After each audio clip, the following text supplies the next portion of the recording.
সকালটা কিভাবে থাকে সেটা তোমাদের সাথে শেয়ার করছি। এভাবে তো ছড়িয়ে ছিটিয়ে জানি প্রত্যেকের ঘরে থাকে, তো আমার ঘরে যেমন আছে সেটা তোমাদেরকে দেখাচ্ছি। আর খাওয়া দাওয়াটা কমপ্লিট করব। দীপের খাওয়া হয়ে গেছে, দীপ বেরিয়ে গেছে তার কাজে, ওকে আজকে দুধ মুড়ি দিয়েছিলাম আর সেই বাটিতেই আমি দিয়ে দিচ্ছি আজকে জোডোকে, কারণ জোডো ভীষণ রহস্যভাবে দেখছিল যে বাটির মধ্যে কি খাবার আছে।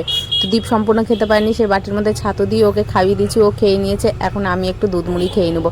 দুধ মুড়ি অনেকদিন হলো খাওয়া হয়নি, আর নিজেরও দেখবে থেকে থেকে ইচ্ছা করে একটু দুধ মুড়ি, ছাতু মুড়ি এই সমস্ত কিছু খাওয়াতে, সেগুলো তো ভুলেই গেছি কবে খেয়েছিলাম সেটাও মনে নেই। তো আমার জন্য আমি নিয়ে নিয়েছি। তো খাবারটা রহস্যটা বুঝতে পারলে তো আজকে একটুকু ঝামেলা করেনি, দেওয়া মাত্র যে বাটিটা দেখেছে সে দৌড়ে তাড়াতাড়ি করে আগে আমার কাছে এসছে, ও খাবার খাবে যে কি খাবার আছে তাতে।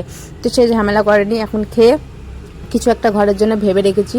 তো কি করব পুরো ব্লগটা দেখতে থাকো, তোমরা বুঝতে পারবে। আজকে একটু সব ঝাড়া মাজা দিয়ে উঠবো, নোংরা টোংরা যা আছে সব পরিষ্কার পরিচ্ছন্ন করবো। সামনে এসছে এটা পরিষ্কার হবে, একদম খুব বাজে অবস্থা হয়ে আছে, অগোছালো করে দিয়েছি। আর বেশ কিছু নোংরাও পড়েছে, তো সেগুলো পরিষ্কার করবো। এই যে ধুলো পড়েছে বেশ ভালোই, এটা অতটাও নেই, কিন্তু এই যে এই পাল্লাটাতে বেশি আছে। আমি না এই পাল্লাগুলো পছন্দই করি না।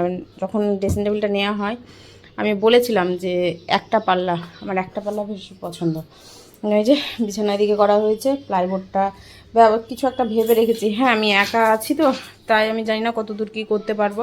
হয়তো বন্ধ করে, মানে ক্যামেরা বন্ধ করে আমাকে সমস্ত কিছু আগে দেখি কি হচ্ছে, তারপরে আসছি। গোছানো হয়ে গেছে, এটা নিয়ে চাপ নেই। যে এদিকে সমস্ত কিছু গুছিয়ে নিয়েছি, বালিশের রুয়ার গোছানো হয়ে গেছে, ওদিকে গোছানো হয়ে গেছে, ওদিকেও গুছিয়ে নিয়েছি, ঝেড়ে নামিয়ে দিয়েছি। আর ওই কৌটাগুলো তো থাকবেই, ডিমটাও ফ্রিজে ভরতে হবে। দ্বীপের আশায় থাকলে হবে না, বুঝলে তো, আমাকে একাই করতে হবে। ওর হেলতে তুলতে সময় পার হয়ে যাবে। আর আজকে রান্নার ঝামেলাও নেই, সেদ্ধ গরম গরম করবো, ব্যাস ঝামেলা ছুটি। ওই ডালে চালে প্রেশারে দিয়ে দেবো। আর পেঁপে আছে, আর কোনো কিছু নেই, আলুও নেই।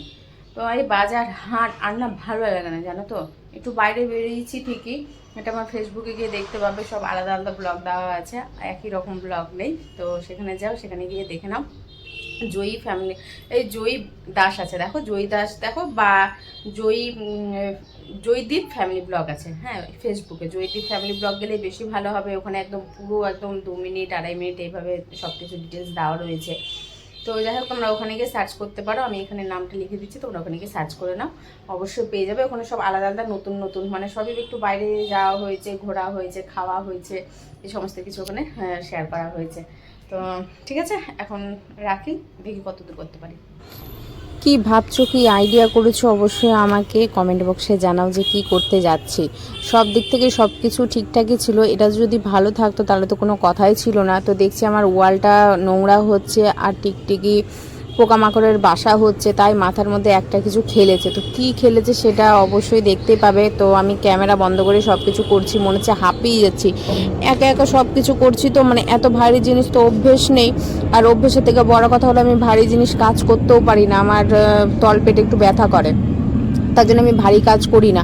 যতটুকু প্রয়োজন ততটুকুই করি। এই প্লাইবোর্ডটা যা ভারী না, তোমাদেরকে বলে বোঝাতে পারবো না, প্লাইবোর্ডটা এত ভারী। আমি যে কিভাবে কি করছি তা আমি একাই মানে বুঝতে পারছি। তো তোমাদেরকে বলছি, তোমরা হয়তো অতটা আইডিয়া করতে পারছো না। এটা এই প্লাইবোর্ডটা একার দ্বারা, কাউরির একার দ্বারা সম্ভব না, এমনকি দীপও পারে না এই প্লাইবোর্ডটা ছাড়তে, আমাকে হাত দিতেই হয়, ওকে সাহায্য করতেই হয়। তো শুধু শুধু গদিটা পড়েছিল, তো ভাবলাম যে ফেলে রেখে লাভ নেই। আর বিছানাটা এত নিচু হয়ে গেছে, উঠতে যেতে বসতে না, বিছানার উপর বসে আছে, পিঠ কোমর হাঁটু সব ব্যথা হয়ে যাচ্ছে। দেখতেই পেলে কিছুদিন আগে ফ্যানটা পরিষ্কার করেছিলাম, তেমনভাবে তো চালানো হয় না ফ্যান, তাও যে এত কেন নোংরা হয়। সে রাত্রেবেলাতে ফ্যান চলে 2:30-3টের সময় মধ্যরাত্রে, নোংরা কোথা থেকে টানে জানি না। আর এগুলো নোংরাগুলো আমাকে টানতে হবে, এত নোংরা। কথা তো বলেছে টিভির জন্য, ফ্রিজের জন্য কথা বলা হয়েছে, টিভির জন্য, এসির জন্য কথা বলা হয়েছে। এসিটা তো 1 টনের ঘরে নিতে পারে না, তো আমি কি আমাদের তো ছাদের ঘরে জুটে বা আচ্ছা সেই কথাতে যাচ্ছি না, ওটা পরে যাচ্ছি, পরে গল্প করছি, এগুলো করে নিই। হ্যাঁ দীপের সামনে কথাগুলো বলবো, তাহলে বেশি ভালো হবে। ওই একটু বুঝছে, সুন্দর করে কথা বলতে পারে, তো একটা জিনিসে অনেকগুলো বিবরণ দিয়ে কথা বলতে পারে। তো দেখি ও কি বলে, ওর সামনেই কথাগুলো বলবো।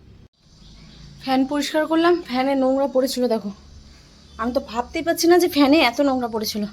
কিছুদিন আগেই পরিষ্কার করেছিলাম, বাপরে বাপ, ফেলে দিলাম, বাপ এগুলো আর রাখা যাবে না, আর ধোয়াও যাবে না অত বেশি। টেবিলের সমস্ত কিছু হয়েছে, এখানে জড়ো করে রাখা আছে, এটাও পরিষ্কার করব। কি নোংরা দেখো, বক্স ফক্স, কোনো জিনিসের যত্ন নাই, যেন জিনিস নেয় কিন্তু কোনো জিনিসের যত্ন রাখতে পারে না। আপাতত এই পর্যন্ত করতে পেরেছি, ওটা এখনও পর্যন্ত ধরতে পারিনি। মানে একা তো পারছি না, ভালো লাগছে না করতে, হাঁপিয়ে যাচ্ছি মনে হচ্ছে মানে এত মানে কি বলবো। তো যাই হোক চলো, এটা উঁচু হলো, ভালোও লাগছে, ব্যালেন্সও ঠিক আছে। আর এই পর্যন্ত এগুলো সব গুছিয়ে নিই। ফ্যানটা পরিষ্কার করলাম, কত নোংরা, পেছন দিকে তো বেশি চাপা নোংরা পড়েছিল, তেমনভাবে করলাম না, কেন খুলে পরিষ্কার করলাম আর অনেক সময় লেগে যাবে। এখানটাতে যা ধুলা পড়েছিল তোমাদেরকে কি বলবো, একদম পুরো ব্রাশ দিয়ে পরিষ্কার করলাম। তো এই জায়গাটাও পরিষ্কার করে নিলাম, পরিষ্কার হয়ে গেল। দেখো তো নোংরা, কী করবো বলো, করতে তো হয়, শুধু থাকলে হয়? তুমি ঘরের মধ্যে থাকবে আর ব্যাস হয়ে যাবে? এগুলো ওইভাবে হয় না। আজকে দিনটাও ভালো আছে, না এই ফাঁকে একদম সব করে নিই, সব করছি। উফ, সময় সময় তো জিরো ব্লাডটা এখন আমি বন্ধ করে দিই, এত চোখে লাগে না পারতে বন্ধ করে দিই। দিয়ে আবার কী করি বলো তো, ওই এক কোণা একটু চাদর তুলে দিই, আলোটা আসে বাইরের, ওই আলোটা ঘর পুরো আলো ঝকঝক করে দিয়ে ঘুম আসে। এই দুদিন ধরে আবার ঘুমটা একটু পণ্ড হয়ে গেছে বুঝলে, ঘুমটা ঠিকঠাকভাবে হচ্ছে না। কালকেও ভাবলাম একটু ঘুমাবো, তো ঘুমটা হলো না। এটা ইলেকট্রিক জিনিস। বোর্ডগুলোকে মুছলাম, এটাও হালকা করে মুছলাম, যা হয়েছে হয়েছে, আর হবে না। এবার বাকিটা করে তোমাদেরকে দেখাচ্ছি। দীপ ফোন করেছিল, আমি দেখো তো আলু পাওনি কি, যে কাজে গেছিলো হয়ে গেছে। বললাম বাড়ি আসো, দিয়ে গল্প করো, রাস্তায় গল্প করাটা ঠিক হবে না। ওটা তো পরিষ্কার করা হয়েছে, এটাও পরিষ্কার হলো, এটাও পরিষ্কার হলো। এই যে এটা দেখো কি অবস্থা, এটা তো আমাকে খুলেই পরিষ্কার করতে হবে, কিন্তু আজকে ধরবো না একে। শুধু এর পেছন থেকে বার করলাম, ওই যে আলমারির এই কোণাটা আর এই যে এখান থেকে এতগুলো নোংরা বার হলো। নোংরা তার আগে কিন্তু প্লাস্টিকে চলে গেছে অতগুলো নোংরা। এই যে দেখো যাচ্ছে না টেবিলটা, ভাবলাম যে ওই কোণাতে চলে যেত, টেবিলটা চলে যেত। এই যে এতটুকুটাই বেড়ে যাচ্ছে। আমি যে এক সাইডে হয়ে তো ড্রেসিং টেবিলটা এখানে করে দিতাম, কিন্তু আর কিছু করার নেই। যাই হোক পরিষ্কারটাও করে নিলাম, এখন ওইভাবে থাকবে বলছে। টেবিলটাও এত বড় না যে কি বলবো, রাগ উঠে যায় আমার সময় সময় টেবিলটার জন্য, কিছু করার নেই। ফ্যান ছাড়লাম, আর পারছি না থাকতে। একটু ফ্যানের আওয়াজ খেয়ে নাও তোমরা, শুনে নাও আর হাওয়াও খেয়ে নাও।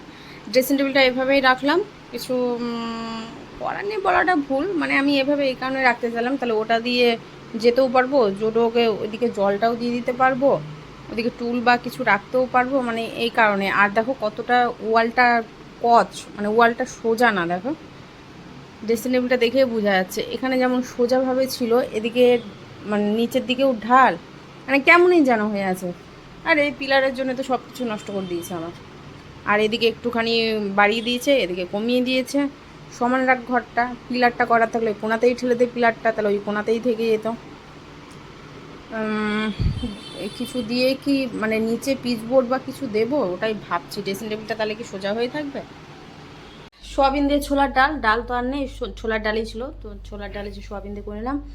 এখানে আলুর পাঁপড়, ডালের পাঁপড় আর ওই চালের পাঁপড় আছে, ভেজে নিয়েছি। আলু তো পেলো না, এই যে ভাত ওকে বললাম তুমি নিয়ে খাও, আমি জোরোকে খাইয়ে আমি তারপরে খাচ্ছি, ওকে না খাওয়ালে হবে না, তো ওকে ভাতটা খাইয়ে দিই। খিদে পেয়েছে তোমার? এবারে টাইমে টাইমে না বলো, 3:30 বাজে, তুমি খেয়ে নাও, ওই ঘি নিয়ে নাও। হ্যাঁ তো ওই নেমে যাও এখানটাতে, না ওটা দিয়ে দেবো খুলে, ওই যেটা ওটা।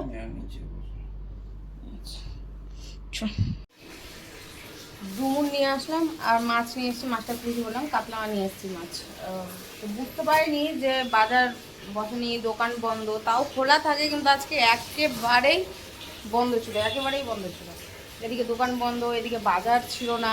যাই হোক বাড়ি আসার সময় তো কটা বাজে দেখি, দেখি 9টা, তো এমনটা তো হয় না, তো কিছু পাইনি। আর যাও বা সামনের দিকে ধরো যে এই মাথা আমাদের শুরু হয়, তো ওইদিকে আমরা শেষ করে আবার ওদিক দিয়ে ঢুকলে শুরু হলে আবার এদিকে মানে চায়ের দোকানটা আছে না, ওদিকে বলছে ½ কিলো শাক 20 টাকা, 80 টাকা কিলো বেগুন, ভাবা যায়।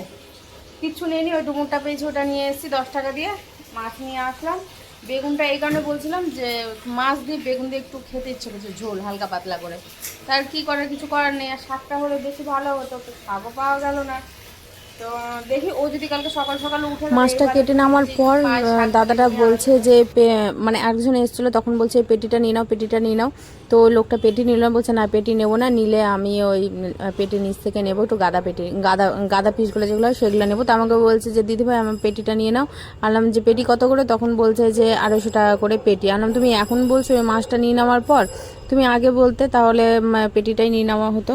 টাকা থাকলে আমি ওই সময় পেটিটা নিয়ে নিতাম, বেশি ছিল না। আর মোটা, এত মোটা হয়েছিল, কালকে যখন তোমরা মাছের পিসগুলো দেখবে, দেখলে বুঝতে পারবে যে মাছটা এত সুন্দর হয়ে আছে, খেতেও টেস্ট হবে, দেখলে তো মাছ বোঝা যায়। তাহলে আমি একটু আগে বলতে তাহলে আমি পেটিটাই নিয়ে নিতাম, তাহলে আমার দামের মধ্যে হয়ে যেত সব কিছু। তো দামের মধ্যেই হয়েছে, অল্প করেই নিয়ে এসেছি, বেশি নিয়ে আসেনি, ফ্রিজে রেখে খাওয়ার থেকে। এখন তো প্রায় যাওয়া আসা হচ্ছে, তার জন্য আর বেশি নিলাম না। আর একটু বাজেটেরও ব্যাপার আছে, এখন একটু ওইভাবেই চলতে হবে, যখন যেরকম তখন সেরকম।